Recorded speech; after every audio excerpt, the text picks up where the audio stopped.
कुछ नेता सत्ता के इतने भूखे होते हैं कि वो किसी भी हद तक जा सकते हैं अपनी कुर्सी बचाने के लिए। इतिहास में इसके ढेर सारे उदाहरण मौजूद हैं दोस्तों।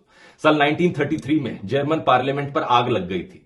इसके पीछे आरोप एक कम्युनिस्ट आदमी पर डाला गया। हिटलर उस वक्त सिर्फ एक चांसलर था, लेकिन इस हादसे के बहाने से उसने पूरे देश में डर का माहौल फैलाया और देश का संविधान बदल डाला। इस हादसे के सिर्फ एक महीने बाद उसने ऐसे कानून पास किए जिसमें लोगों का बोलने का, लोगों का प्रोटेस्ट करने का अधिकार छीन लिया गया। और पता है क्या, बाद में पता चला कि पार्लियामेंट में आग लगाने वाले लोग हिटलर के नाजी पार्टी के ही लोग थे। कुछ इस तरीके से जर्मनी में तानाशाही की शुरुआत हुई थी। ऐसे इंसिडेंट्स को फॉल्स फ्लैग ऑपरेशंस का नाम दिया जाता है और पुतिन ने भी यही किया था। साल 1999 में रशिया में भयानक बॉम्ब ब्लास्ट हुए थे लोगों के घरों में, जहां पर 300 से ज्यादा लोग मारे गए थे। पुतिन उस वक्त नया नया प्राइम मिनिस्टर बना था रशिया का, और इस हादसे का आरोप उसने सेपरेटिस्ट लोगों पर डाला।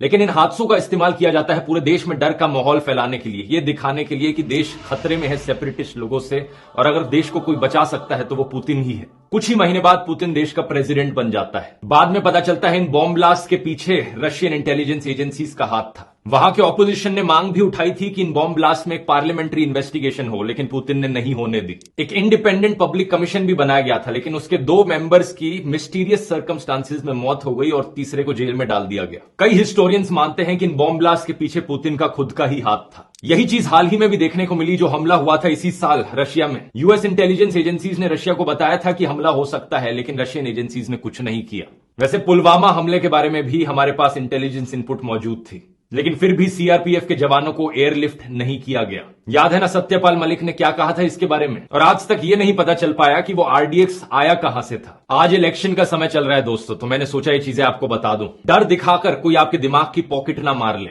डर फैलाकर कोई आपका वोट ना छीन ले जाए। सावधान रहिए और इस वीडियो को शेयर कीजिए ताकि सभी देशवासियों को जागरूक किया जा सके। जय हिंद।